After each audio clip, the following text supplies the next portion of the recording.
হকের পথে চলতে গেলে বিপদ আসবে, এটাই পৃথিবীর ইতিহাস। হকের পথে চলতে গিয়ে হযরত ইব্রাহিম আলাইহিস সালাতু ওয়াস সালামকে নমরুদের আগুনে নিক্ষিপ্ত হতে হয়েছিল। হকের উপর চলতে গিয়ে হযরত মুসা আলাইহিস সালাতু ওয়াস সালামকে ফিরআউনের অনেক জুলুম এবং নির্যাতন সহ্য করতে হয়েছিল। হকের উপর চলতে গিয়ে হযরত মুসা আলাইহিস সালামকে কারুন কর্তৃক অপবাদের শিকার হতে হয়েছিল। হকের উপর চলতে গিয়ে হযরত ইউসুফ আলাইহিস সালাতু ওয়াস সালামকে কারাগারের অন্ধকার প্রকোষ্ঠে নিক্ষিপ্ত হতে হয়েছিল। হকের উপর চলতে গিয়ে হযরত জাকারিয়া আলাইহিস সালাতু ওয়াস সালামকে দ্বিখণ্ডিত হতে হয়েছিল। হকের উপর চলতে গিয়ে হযরত ঈসা আলাইহিস সালাতু ওয়াস সালামকে হত্যার ষড়যন্ত্রের মুখোমুখি হতে হয়েছিল। হকের উপর চলতে গিয়ে হযরত মুহাম্মদুর রাসূলুল্লাহ সাল্লাল্লাহু আলাইহি ওয়াসাল্লামকে শিয়াবে আবি তালেবের মধ্যে 3 বছরের মতো অন্ধকার প্রকোষ্ঠের মধ্যে, অন্ধকার এলাকার মধ্যে কারারুদ্ধ থাকতে হয়েছিল। হকের উপর চলতে গিয়ে আমার নবী মুহাম্মদ সাল্লাল্লাহু আলাইহি ওয়াসাল্লামকে নিজের দেশ বাড়ি ছাড়তে হয়েছিল। হকের উপর চলতে গিয়ে আল্লাহর নবীকে বহুবার হত্যার ষড়যন্ত্রের শিকার হতে হয়েছিল। আর এভাবে আল্লাহর নবীর পরে আজও পর্যন্ত 1400 বছর ইসলামের ঝান্ডাবাহী, ইসলামের ধারক বাহকরা প্রতি যুগে, প্রতি সময়ে, প্রতি শতাব্দীতে তারা হকের ঝান্ডা সমুন্নত রেখেছেন। আর এই ঝান্ডা সমুন্নত রাখতে গিয়ে কখনো হযরতে ইমাম আযম আবু হানিফা রাহমাতুল্লাহি আলাইহিকে কারাগারে রুদ্ধ হতে হয়েছে, বিষ প্রয়োগ করে তাকে হত্যা করা হয়েছে। ইমাম মালিক রাহমাতুল্লাহি আলাইহিকে অপমান আর লাঞ্ছিত করবার জন্য গাধার পিঠে আরোহণ করে বাজারের মধ্যে ঘোরানো হয়েছে। ইমাম আহমদ ইবনে হাম্বল রাহমাতুল্লাহি আলাইহিকে হকের উপর অটল আর অবিচল থাকতে গিয়ে অনেক চড়া মূল্য পরিশোধ করতে হয়েছে, কারারুদ্ধ হতে হয়েছে, প্রতিদিন ব্যত্রাঘাত করে করে তার শরীর থেকে রক্ত ঝরানো হয়েছে। হকের উপর চলতে গিয়ে ইমাম বুখারী রাহমাতুল্লাহি আলাইহিকে দেশ ছাড়তে হয়েছে। হকের উপর চলতে গিয়ে ইমাম ইবনে তাইমিয়া রাহমাতুল্লাহি আলাইহিকে জীবনে 6 বার কারাগারে বন্দী হতে হয়েছে। হকের উপর চলতে গিয়ে শাইখুল হিন্দ মাহমুদ হাসান দেওবন্দি রাহমাতুল্লাহি আলাইহিকে 4 বছর পর্যন্ত মাল্টার আন্দামান দ্বীপে বন্দিত্ব বরণ করতে হয়েছে। হকের উপর চলতে গিয়ে শাইখুল ইসলাম হুসাইন আহমদ মাদানী রাহমাতুল্লাহি আলাইহিকে বারবার কারারুদ্ধ হতে হয়েছে। হকের উপর চলতে গিয়ে শাইখুল হাদিস আল্লামা আজিজুল হক রাহমাতুল্লাহি আলাইহিকে বারবার কারাগারে বন্দী হতে হয়েছে। হকের উপর চলতে গিয়ে মুফতি আমিন রাহমাতুল্লাহি আলাইহিকে কারাগারে বন্দিত্ব বরণ করতে হয়েছে। হকের উপর চলতে গিয়ে মুজাহিদ মিল্লাত আল্লামা জুনায়েদ বাবু নগরী রাহমাতুল্লাহি আলাইহিকে কারাগারে অমানবিক নির্যাতনের সম্মুখীন হতে হয়েছে। আমরাও হকের উপর চলতে থাকবো ইনশাআল্লাহ। আল্লাহর সাহায্য আমাদের সাথে থাকবে। আমরা পথ চলতে থাকবো জালিমের রক্ত চক্ষু উপেক্ষা করে। প্রয়োজনে ইনশাআল্লাহ আমরা যদি আল্লাহর দ্বীনের জন্য প্রয়োজন হয় ফাঁসির মুখে, ফাঁসির কাষ্ঠে ঝুলবো। হকের ঝান্ডা বুলন্দিত হতে দেব না ইনশাআল্লাহ।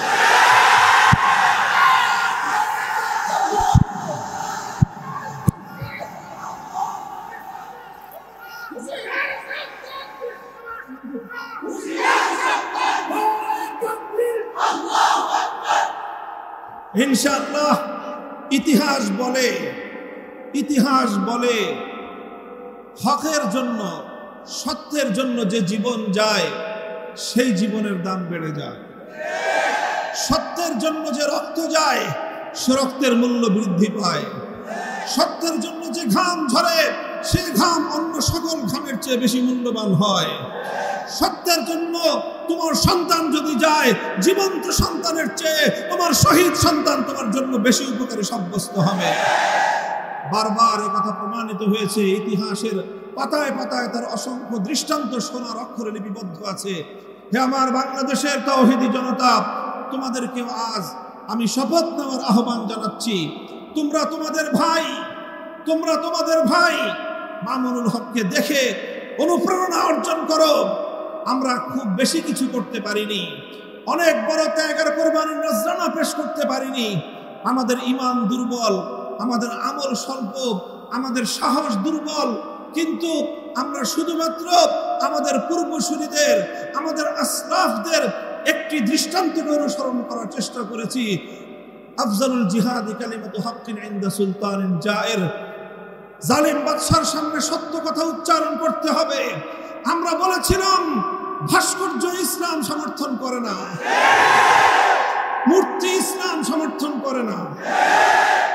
হিন্দু ধর্মাবলম্বীরা তারা মূর্তি পূজা করবে, তাদের ধর্মের ব্যাপার, ইসলাম সেখানে মাথা ঘামায় না।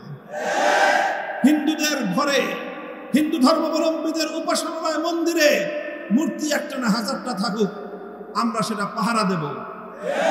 আমরা কোনোদিন কোন হিন্দু ধর্মাবলম্বীর কোন মূর্তি ভাঙা তো দূরের কথা, সেখানে অন্য কাউকে ভাঙতে দেব না, এটা ইসলামের শিক্ষা। কিন্তু কোন মুসলমান ব্যক্তির বিশেষ করে রাষ্ট্রীয় সম্পদ ব্যয় করে জাতীয়ভাবে ভাস্কর্যের নামে মূর্তি নির্মাণ করা হবে, এটা ইসলাম কোনোদিন সমর্থন করে না। সে মূর্তি যারই হোক না কেন। আমরা অনেক আন্তরিকতাপূর্ণ ভাষায় সতর্ক করেছিলাম। আমি বলেছিলাম যে মূর্তি শুধু আপনার বাবা শেখ মুজিবুর রহমান সাহেবের নয়, যদি সেই মূর্তি জিয়াউর রহমান, শহীদ জিয়াউর রহমানেরও হয়, আমরা সেটারও বিরোধিতা করি। সে মূর্তি যদি আমার বাবারও হয়, আমরা সেটাও ভেঙে গুড়িয়ে দেব। আমি বলেছিলাম আল্লাহর নবী যেদিন মক্কা বিজয় করলেন, মক্কার পবিত্র বাইতুল্লাহর ছাদের উপর ঘরের ভিতর ডানে বামে অসংখ্য মূর্তি ছিল। 360টার বর্ণনা প্রসিদ্ধ রয়েছে। আল্লাহর নবী এক একটা মূর্তি ভেঙেছেন, টেনে বের করেছেন, আর লাঠি দিয়ে খোঁচা মেরে মেরে ভূপাতিত করেছিলেন। আর নবীজির কণ্ঠে উচ্চারিত ছিল যা আল হক ওয়া যাহাকাল বাতিল ইন্নাল বাতিলা কানা যাহুকা। আমার নবী বলতেছিলেন মূর্তি হলো বাতিল, এই বাতিল মূর্তি মুসলমানদের সমাজে থাকতে পারে না। এরপরে একটি মূর্তি বাইতুল্লাহ শরীফের ভিতর থেকে, কাবা শরীফের ভিতর থেকে বের করা হলো। মূর্তিটি তারা নাম রেখেছে খলিলুল্লাহ ইব্রাহিম আলাইহিস সালামের মূর্তি। ইব্রাহিম আলাইহিস সালামের মূর্তি একটি বের করা হলো। আল্লাহর নবী এই মূর্তিটা দেখে সবচেয়ে বেশি রাগ এবং ক্ষোভ প্রকাশ করলেন। অন্য কোনো মূর্তিতে আমার নবী এতটা ক্ষুব্ধ হন নাই, স্বয়ং ইব্রাহিম আলাইহিস সালামের মূর্তি দেখে আল্লাহর নবী যতটা ক্ষিপ্ত হয়েছেন। অথচ ইব্রাহিম আলাইহিস সালাম কে? ইব্রাহিম আলাইহিস সালাম আমার নবীর পূর্বপুরুষ। আমাদের নবী হলেন ইব্রাহিম আলাইহিস সালামের সন্তান। আমাদেরকে বলা হয়েছে মিল্লাত আবিকুম ইব্রাহিম, আমরা সকলে ইব্রাহিম আলাইহিস সালাতু ওয়াস সালামের সন্তান। মুহাম্মদুর রাসূলুল্লাহ সাল্লাল্লাহু আলাইহি ওয়াসাল্লাম এই পৃথিবীতে সবচেয়ে বেশি কোনো ব্যক্তিকে যদি অনুসরণ করে থাকেন, কোনো ব্যক্তিকে আল্লাহর নবী ইন্ডিভিজুয়ালি একজন ব্যক্তি হিসেবে, ব্যক্তিগত একটা ব্যক্তি হিসেবে যদি আল্লাহর নবী কাউকে সবচেয়ে বেশি অনুসরণ করে থাকেন, তাহলে সেই ব্যক্তির নাম হলো ইব্রাহিম আলাইহিস সালাম। আলহামদুলিল্লাহ আলহামদুলিল্লাহ নাহমাদুহু ওয়া নাস্তাঈনুহু ওয়া নাস্তাগফিরুহু ওয়া নু'মিনু বিহি ওয়া নাতাওয়াক্কালু আলাইহি ওয়া নাশহাদু আন লা ইলাহা ইল্লাল্লাহু ওয়াহদাহু লা শারীকা লাহু ওয়া নাশহাদু আন্না সাইয়্যিদানা ওয়া মাওলানা মুহাম্মাদান আবদুহু ওয়া রাসূলুহু সাল্লাল্লাহু তাআলা আলাইহি ওয়া আলা আলিহি ওয়া আসহাবিহি ওয়া বারাকা ওয়া সাল্লামা তাসলিমান কাসীরা। أما بعد فأعوذ بالله من الشيطان الرجيم. بسم الله الرحمن الرحيم.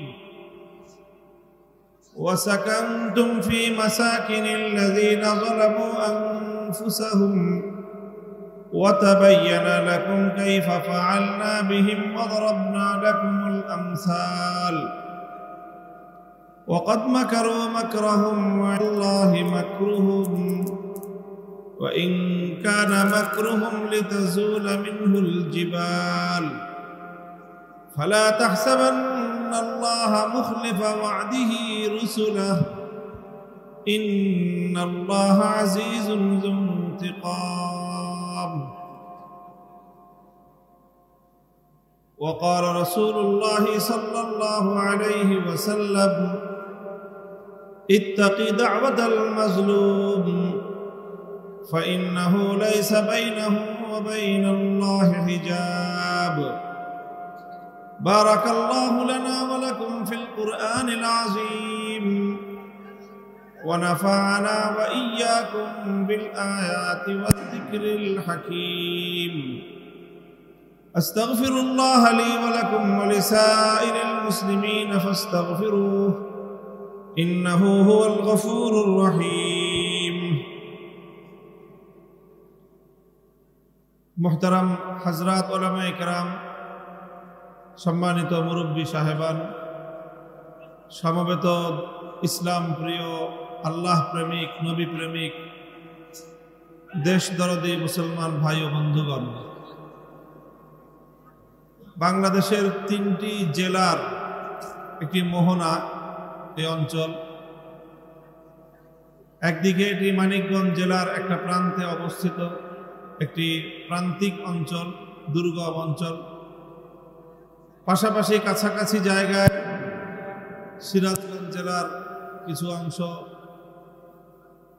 টাঙ্গাইল জেলার কিছু অংশ কিছু এলাকা যেটা ভৌগোলিকভাবে সাংস্কৃতিকভাবে আপনারা খুব কাছাকাছি এবং ঘনিষ্ঠ আপনারা বহু সময় ধরে দূর দূরান্ত অঞ্চল থেকে নানা চড়াই উতরাই এবং অনেক প্রতিকূলতা অতিক্রম করে একটি প্রতিকূল বৈরী আবহাওয়ার পরিবেশের মধ্যেও বিপুল পরিমাণ ধর্মপ্রাণ মুসলমান এখানে উপস্থিত হয়ে দীর্ঘ সময় পর্যন্ত অপেক্ষা করেছেন আমাদের নির্ধারিত কর্মসূচি অনুযায়ী আমার এখানে বিকালবেলায় আসরের পর উপস্থিত হওয়ার কথা কিন্তু আমি এখানে উপস্থিত হতে হতে এখন রাত প্রায় 9:30 বাজে মূলত আপনারা জানেন যে বন্ধু নামী শত্রু প্রতিবেশী ভারতের যে দীর্ঘ শোষণ দীর্ঘ বৈষম্য বাংলাদেশের মাটি এবং মানুষের প্রতি তাদের বিমাতা সুলভ বৈরী আচরণের সর্বশেষ শিকার আমরা এখন আমাদের বাংলাদেশের দক্ষিণ পূর্বাঞ্চল বৃহত্তর নোয়াখালী জেলার বৃহত্তর নোয়াখালী অঞ্চলের অনেকগুলো জেলা এবং তার পার্শ্ববর্তী অঞ্চলসমূহ মারাত্মকভাবে প্লাবিত হঠাৎ জলোচ্ছ্বাসের মতো ধেয়ে আসা পানিতে মানুষের বাড়িঘর তো ভেসে গেছেই মানুষের গবাদি পশুসহ নিত্য প্রয়োজনীয় অনেক দ্রব্যাদি তারা উদ্ধার করার সময়টুকু পর্যন্ত পায়নি এমনকি বহু মানুষ বৃদ্ধ এবং শিশুরা নারী অন্তঃসত্ত্বা নারীরা সহ অনেকে এই পানিতে তাদের প্রাণ হারিয়েছে আল্লাহ রাব্বুল আলামিন তাদের শাহাদাতকে কবুল করেন পানিবন্দী এই বিপুল পরিমাণ মানুষের সাহায্যার্থে বাংলাদেশের মানুষ জেগে উঠেছে ভারত তার আমি তো বলবো আজ্ঞাবাহী দাসী বাংলাদেশের মানুষ যাকে এখান থেকে উৎখাত করে দিয়েছে এবং পালানোর জন্য পর্যন্ত এই দেশের 1 ইঞ্চি মাটিকে ব্যবহার করার সুযোগ দেয় নাই আকাশে উড়াল দিয়ে নরেন্দ্র মোদীর কোলে গিয়ে পড়েছে এরপরে মোদী এবং তার সরকার মনে হয় এই কারণে ক্ষিপ্ত হয়ে বাংলাদেশের মানুষের কাছ থেকে প্রতিশোধ নেওয়ার জন্য পাগল প্রায় হয়ে গেছে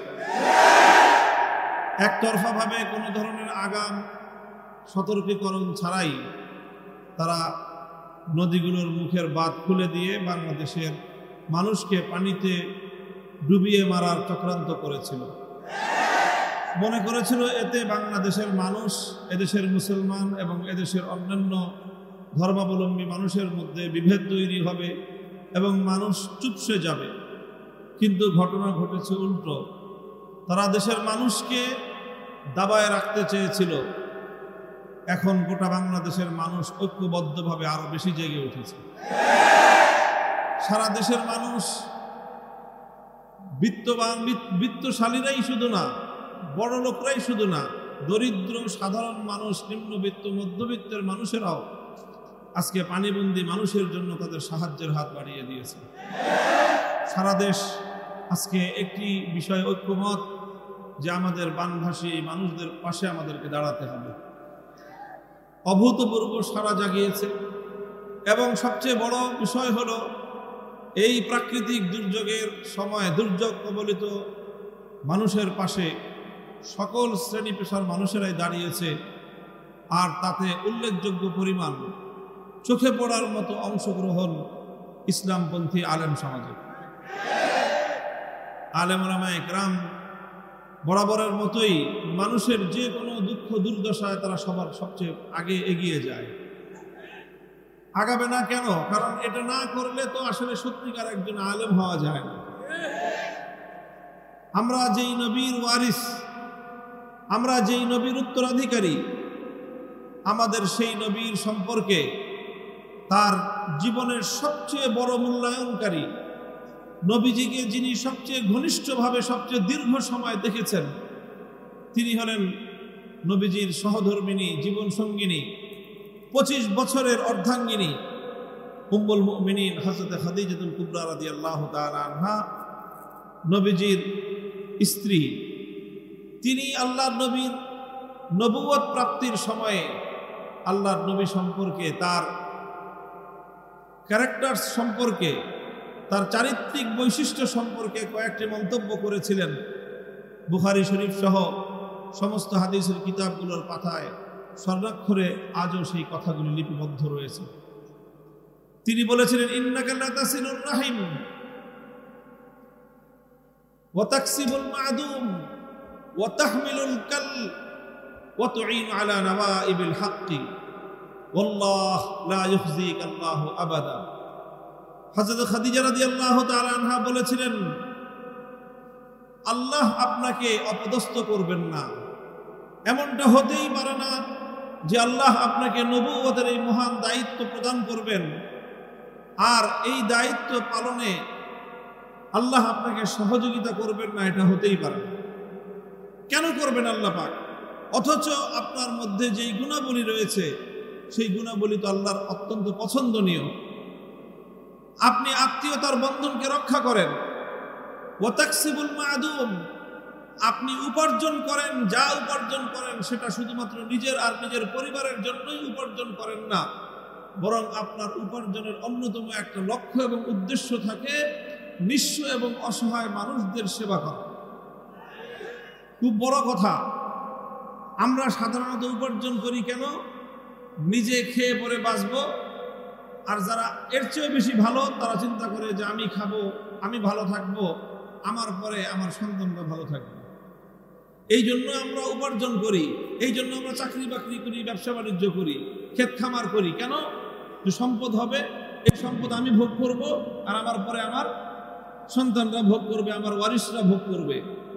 কিন্তু আল্লাহর নবী উপার্জন কেন করতেন? শুধু নিজে ভোগ করবেন, নিজের পরিবার ভোগ করবে, নিজের সন্তানরা ভোগ করবে এই জন্য না। আল্লাহর নবীর উপার্জন করার, সম্পদ উপার্জন করার, যাই উপার্জন করতেন তার অন্যতম একটা উদ্দেশ্য থাকতো যে আমার এই সম্পদের দ্বারা নিঃস্ব অসহায় মানুষ প্রতিপালিত হবে। তাকসিবুল মা'দুম ওয়া তাহমিলুল কাল্লা। হযরত খাদিজা তৃতীয় বৈশিষ্ট্য বললেন আমার নবী সম্পর্কে যে আপনি বোঝা বহন করতে অক্ষম যে মানুষ, আপনি তার বোঝা নিজের কাঁধে তুলে নেন। ওয়া তুঈনু আলা নাওয়াইবিল হাক্কি। সর্বশেষ যে বৈশিষ্ট্যটি আল্লাহর নবীর বলেছিলেন হযরত খাদিজা রাদিয়াল্লাহু আনহা, সেটি হলো যে প্রাকৃতিক কোনো দুর্যোগ যখন মানুষের উপর চলে আসে, অথবা কোনো মানুষ যখন হকের উপর চলতে গিয়ে কোনো বিপদের সম্মুখীন হয়, তখন আপনি সেই মানুষটার সাহায্যে সবার আগে আপনি এগিয়ে যান। লক্ষ্য করেন, হকের উপর চলতে গিয়ে অথবা প্রাকৃতিক দুর্যোগের সম্মুখীন হয়ে যেই মানুষটা বিপদগ্রস্ত হয়, আল্লাহর নবী তার সাহায্যে এগিয়ে যেতেন। কাজেই একদিকে যারা আজকে প্রাকৃতিক দুর্যোগের শিকার, তাদের সাহায্যে এগিয়ে যাওয়া এটা আমার নবীর অনেক বড় আদর্শ। সেই সঙ্গে যারা হকের পথে চলতে গিয়ে বিপদগ্রস্ত হয়, হকের পথে চলতে গেলে বিপদ আসবে, এটাই পৃথিবীর ইতিহাস। হকের পথে চলতে গিয়ে হযরত ইব্রাহিম আলাইহিস সালাতু ওয়াস সালামকে নমরুদের আগুনে নিক্ষিপ্ত হতে হয়েছিল। হকের উপর চলতে গিয়ে হযরত মুসা আলাইহিস সালাতু ওয়াস সালামকে ফিরআউনের অনেক জুলুম এবং নির্যাতন সহ্য করতে হয়েছিল। হকের উপর চলতে গিয়ে হযরত মুসা আলাইহিস সালামকে কারুন কর্তৃক অপবাদের শিকার হতে হয়েছিল। হকের উপর চলতে গিয়ে হযরত ইউসুফ আলাইহিস সালাতু ওয়াস সালামকে কারাগারের অন্ধকার প্রকোষ্ঠে নিক্ষিপ্ত হতে হয়েছিল। হকের উপর চলতে গিয়ে হযরত জাকারিয়া আলাইহিস সালাতু ওয়াস সালামকে দ্বিখণ্ডিত হতে হয়েছিল। হকের উপর চলতে গিয়ে হযরত ঈসা আলাইহিস সালাতু ওয়াস সালামকে হত্যার ষড়যন্ত্রের মুখোমুখি হতে হয়েছিল। হকের উপর চলতে গিয়ে হযরত মুহাম্মদুর রাসূলুল্লাহ সাল্লাল্লাহু আলাইহি ওয়াসাল্লামকে শিয়াবে আবি তালেবের মধ্যে 3 বছরের মতো অন্ধকার প্রকোষ্ঠের মধ্যে, অন্ধকার এলাকার মধ্যে কারারুদ্ধ থাকতে হয়েছিল।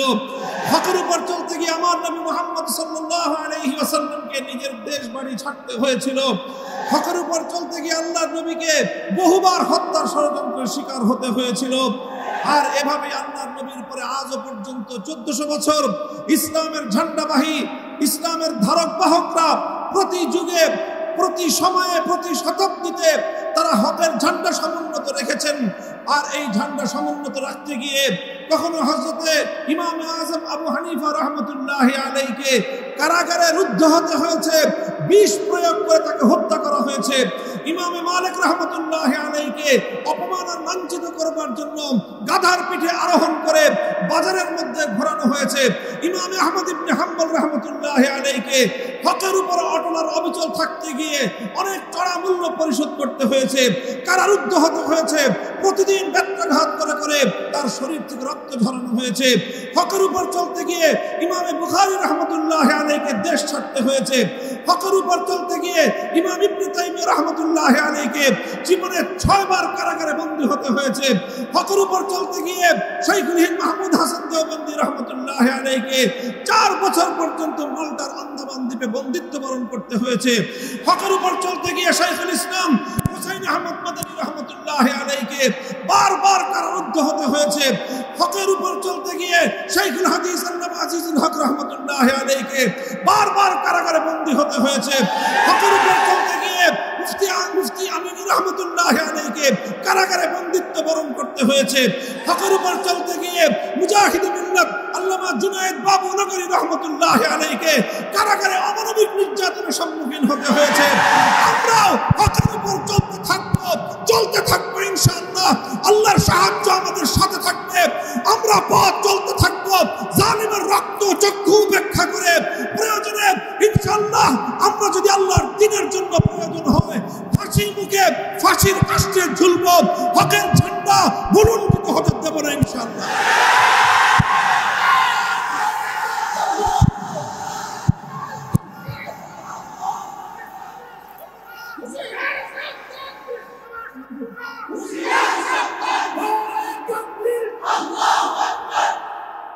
ইনশাআল্লাহ ইতিহাস বলে হকের জন্য, সত্যের জন্য যে জীবন যায় সেই জীবনের দাম বেড়ে যায়।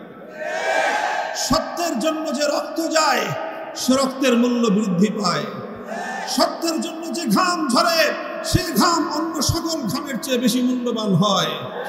সত্যের জন্য তোমার সন্তান যদি যায়, জীবন্ত সন্তানের চেয়ে তোমার শহীদ সন্তান তোমার জন্য বেশি উপকারী সাব্যস্ত হবে।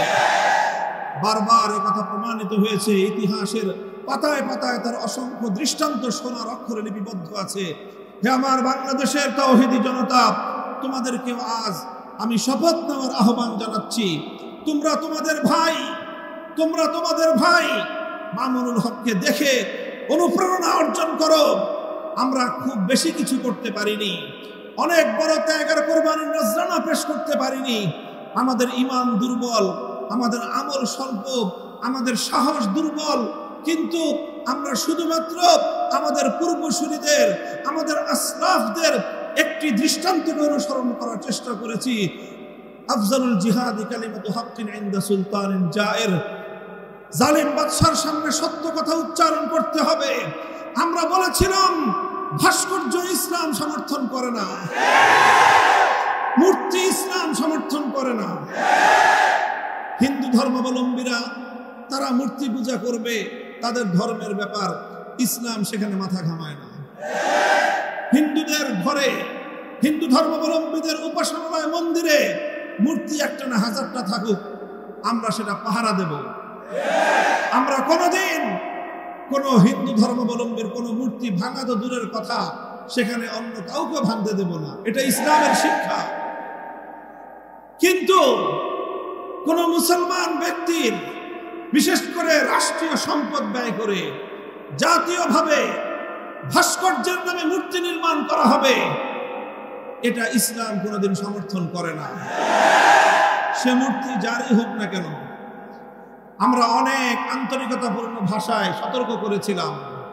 আমি বলেছিলাম যে মূর্তি শুধু আপনার বাবা শেখ মুজিবুর রহমান সাহেবের নয়, যদি সেই মূর্তি জিয়াউর রহমান, শহীদ জিয়াউর রহমানেরও হয়, আমরা সেটারও বিরোধিতা করি।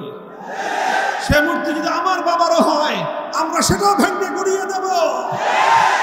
আমি বলেছিলাম আল্লাহর নবী যেদিন মক্কা বিজয় করলেন, মক্কার পবিত্র বাইতুল্লাহর ছাদের উপর ঘরের ভিতর ডানে বামে অসংখ্য মূর্তি ছিল। 360টার বর্ণনা প্রসিদ্ধ রয়েছে। আল্লাহর নবী এক একটা মূর্তি ভেঙেছেন, টেনে বের করেছেন, আর লাঠি দিয়ে খোঁচা মেরে মেরে ভূপাতিত করেছিলেন। আর নবীজির কণ্ঠে উচ্চারিত ছিল যা আল হক ওয়া যাহাকাল বাতিল ইন্নাল বাতিলা কানা যাহুকা। আমার নবী বলতেছিলেন মূর্তি হলো বাতিল, এই বাতিল মূর্তি মুসলমানদের সমাজে থাকতে পারে না। এরপরে একটি মূর্তি বাইতুল্লাহ শরীফের ভিতর থেকে, কাবা শরীফের ভিতর থেকে বের করা হলো। মূর্তিটি তারা নাম রেখেছে খলিলুল্লাহ ইব্রাহিম আলাইহিস সালামের মূর্তি। ইব্রাহিম আলাইহিস সালামের মূর্তি একটি বের করা হলো। আল্লাহর নবী এই মূর্তিটা দেখে সবচেয়ে বেশি রাগ এবং ক্ষোভ প্রকাশ করলেন। অন্য কোন মূর্তিতে আমার নবী এতটা ক্ষুব্ধ হন নাই, স্বয়ং ইব্রাহিম আলাইহিস সালামের মূর্তি দেখে আল্লাহর নবী যতটা ক্ষিপ্ত হয়েছেন। অথচ ইব্রাহিম আলাইহিস সালাম কে? ইব্রাহিম আলাইহিস সালাম আমার নবীর পূর্বপুরুষ। আমাদের নবী হলেন ইব্রাহিম আলাইহিস সালামের সন্তান। আমাদেরকে বলা হয়েছে মিল্লাতা আবিকুম ইব্রাহিম, আমরা সকলে ইব্রাহিম আলাইহিস সালাতু ওয়াস সালামের সন্তান। মুহাম্মদুর রাসূলুল্লাহ সাল্লাল্লাহু আলাইহি ওয়াসাল্লাম এই পৃথিবীতে সবচেয়ে বেশি কোনো ব্যক্তিকে যদি অনুসরণ করে থাকেন, কোনো ব্যক্তিকে আল্লাহর নবী ইন্ডিভিজুয়ালি একজন ব্যক্তি হিসেবে, ব্যক্তিগত একটা ব্যক্তি হিসেবে যদি আল্লাহর নবী কাউকে সবচেয়ে বেশি অনুসরণ করে থাকেন, তাহলে সেই ব্যক্তির নাম হলো ইব্রাহিম আলাইহিস সালাম। কারণ তিনি তার পূর্বপুরুষ, বাবার বাবা মানেই বাবা। সেই বাবার মূর্তি দেখে আল্লাহর নবী কি বলেছিলেন, কি ছিল নবীজির প্রতিক্রিয়া? নবীজি বলেন কাতালাহুমুল্লাহ, কাতালাহুমুল্লাহ, আল্লাহ এই বেঈমান কুরাইশদেরকে ধ্বংস করুক, যে তারা ইব্রাহিম আলাইহিস সালামের নামে ভণ্ডামির মূর্তি বানিয়েছে। তারা ইব্রাহিম আলাইহিস সালামের হাতের মধ্যে জুয়ার থলি ঝুলিয়ে দিয়েছে। এই কথা বলে আল্লাহর নবী নিজ হাতে ইব্রাহিম আলাইহিস সালামের বানানো সেই মূর্তি ভেঙে গুড়িয়ে দিয়েছিলেন। আমি সেদিন বলেছিলাম নিজের পূর্বপুরুষদের মূর্তি বানানো এটা মুহাম্মদুর রাসূলুল্লাহ সাল্লাল্লাহু আলাইহি ওয়াসাল্লামের আদর্শের অনুসরণ নয়, বরং যারা নিজেদের পূর্বপুরুষদের মূর্তি বানায়, মক্কার আবু জাহালরা বানিয়েছিল ইব্রাহিম আলাইহিস সালামের মূর্তি, আজও যারা নিজেদের পূর্বপুরুষদের মূর্তি বানাবে, তারা নবী মুহাম্মদ আরবি সাল্লাল্লাহু আলাইহি ওয়াসাল্লামের আদর্শের অনুসারী হতে পারে না, তারা আবু জাহালের প্রেতাত্মা। কথাটা বুঝায় বললাম, শান্তভাবে বললাম, অনেকভাবে বুঝাই দিলাম, বুঝালাম, চেষ্টা করলাম, কোরআনের রেফারেন্স গুলো দিলাম। ভালো লাগলো না, ভালো লাগলো না আমাদের কথা। আমরা ওনাদের শত্রুতে পরিণত হলাম। আমার বিরুদ্ধে ব্যক্তিগতভাবে তিনি ক্ষুব্ধ হয়ে উঠলেন। আমার বিরুদ্ধে এমন কোনো ষড়যন্ত্র নাই যেটা তিনি করলেন না। জাতীয় সংসদে দাঁড়িয়ে তিনি আমাকে আঘাত করার চেষ্টা করলেন, ঘায়েল করার চেষ্টা করলেন।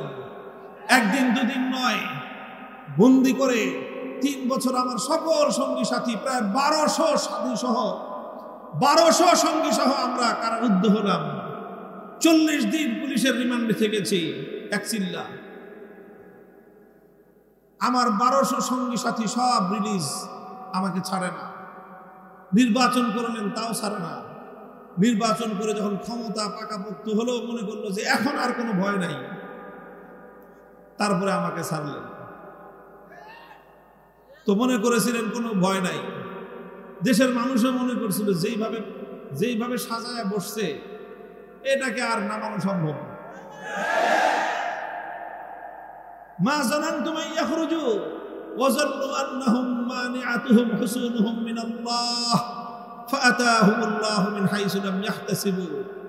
আমরাও মনে করতাম যে যেইভাবে সাজাইছে, পুলিশ সাজাইছে, র‍্যাব সাজিয়েছে, প্রশাসন সাজানো, সব তার হাতের মুঠোয়। তারপরে আবার প্রতিবেশী এত বিশাল রাষ্ট্র, তারা এই দেশের জনগণের প্রকাশ্য প্রতিপক্ষ হয়ে দাঁড়িয়ে স্পষ্ট ঘোষণা দিল যে কোনো মূল্যে এদেশের সমস্ত মানুষের মতামতের বিপরীতে হলেও সেই হাসিনা সরকারকেই তারা ক্ষমতায় বহাল রাখবে। এই ঘোষণা দেওয়ার পর এবং এই ধরনের কার্যকলাপ পরিচালনা করার পর দেশের প্রায় সব মানুষই এই আশা ছেড়ে দিয়েছিল যে জীবদ্দশায় বুঝি আর কোনোদিন এই সরকারের পতন হবে না। আমরাও মনে করি নাই পতন হবে, তারাও মনে করে নাই। যেইভাবে সাজিয়েছি এই দুর্ভেদ্য দুর্গের মধ্যে কোনো ধরনের আক্রমণ, কোনো ধরনের কোনো আঘাত আসতে পারে, এটা তারা কল্পনাও করে নাই। আমার আল্লাহ বলেন ফাআতাহুমুল্লাহু মিন হাইসু লাম ইয়াহতাসিবু, ফাআতাহুমুল্লাহু মিন হাইসু লাম ইয়াহতাসিবু। আল্লাহ পাকের সুন্নাতুল্লাহ, আমার আল্লাহর নীতি হলো যে কোনো কাফের শাসক যদি ইনসাফের সাথে দেশ চালায়, রাষ্ট্র চালায়, আল্লাহ তাকে ধরেন না। কিন্তু কোনো মুসলমানও যদি জুলুমের সঙ্গে, রাষ্ট্রের নাগরিকদের সঙ্গে, দেশের প্রজাদের সাথে, দেশের মানুষ এবং জনগণের সঙ্গে যদি অন্যায় করে, অবিচার করে, বৈষম্য করে, জুলুম করে, আল্লাহ সে মুসলমান হলেও সে জালেমকে আল্লাহ বেশি দিন ক্ষমতায় থাকতে দেন না। এটা আল্লাহর ওয়াদা এবং এটা আল্লাহর নীতি। কিন্তু আমরাও মনে করেছিলাম নামবে কোনখান দিয়ে, নামার তো কোনো জায়গাই নেই। আর উনিও মনে করছিলেন আসবে কোনখান দিয়ে, আসার তো কোনো রাস্তাই নেই। 100টার মধ্যে 100টা রাস্তাই তারা বন্ধ করে রেখেছিলেন তাদের কাছ পর্যন্ত যাওয়ার। কিন্তু আল্লাহ বলেন 100টা রাস্তা তুমি বন্ধ করেছো, আমি আল্লাহ 101 নম্বর রাস্তা দিয়ে তোমাকে ধরতে আসলাম। ঠেকাও দেখি। বেশ অনেকদিন আগে থেকেই কোথাও বের হন না, এমনকি প্রধানমন্ত্রীর কার্যালয়েও তিনি যাইতেন না। গণভবনটাকে এমন ভাবে চতুর্দিক থেকে বাহিনী দিয়ে ঘেরাও করছে যাতে কেউ তার ধারে কাছেও যেতে না পারে। আর আমরা যেহেতু থাকি পাশাপাশি মোহাম্মদপুর, একটা আওয়াজ উঠে গেছে যে মোহাম্মদপুর থেকে মামুনুল হকের নেতৃত্বে গণভবনে যে কোনো সময় আক্রমণ হতে পারে। আমিও কিন্তু এটা ভাবি নাই, কিন্তু তাদের মনের মধ্যে, চোরের মনে, আমি জানি না কেন আমাকে তারা এইভাবে ভয় পাইল যে আমি নাকি গণভবনে যেতে পারি। তো পরে যখন আল্লাহ পাক রব্বুল আলামিন আসলেন, আল্লাহর আযাব যখন আসলো, 100 রাস্তা বন্ধ করছে, আমার আল্লাহ 101 নম্বর রাস্তা দিয়ে পাকড়াও করতে চলে আসছেন। এটা মনে রাখবেন। আল্লাহ বলতেছেন ফাআতাহুমুল্লাহু মিন হাইসু লাম ইয়াহতাসিবু। তুমি যদি কেউ চিন্তা করে থাকো যে আল্লাহর পাকড়াওকে তুমি এড়িয়ে যাবা, আল্লাহর আযাব আসার রাস্তা তুমি বন্ধ করে রাখবা, বোকার স্বর্গে বসবাস করো। আল্লাহ যে কোনখান দিয়ে, কোন পেছে, কোথায় দিয়ে যে তোমাকে আঘাত করবেন, তোমার সমস্ত কলা কৌশল, তোমার বাপদাদার সমস্ত কৌশল, তোমার বন্ধুদের সমস্ত কৌশল, তোমার জ্ঞাতি গোষ্ঠীর সমস্ত কৌশল, তোমার দেবর ভাসুরদের সমস্ত কৌশল, এই সব ব্যর্থ হয়ে যাবে, কোনটাই কাজে লাগবে না। উপায় কি? উপায় হলো যেই কারণে আল্লাহর আযাব আসে সেই কারণ দূর করো, আল্লাহর আযাবকে প্রতিহত করার কোনো চেষ্টা করো না। মুহতারাম হাজিরিন, এটা শিক্ষণীয় দৃষ্টান্ত, শিক্ষণীয় দৃষ্টান্ত। সমস্ত আয়োজন সম্পন্ন ছিল। এরপরে আমরা কি দেখলাম? এরপরে দেখলাম যে চতুর্দিক থেকে আল্লাহ পাক রব্বুল আলামিন এমন ভাবে পঙ্গপালের মতো আবাবিল পাঠায় দিলেন। ছোট ছোট মানুষ, ছাত্র, এরা ছাত্র, এরা ছোট।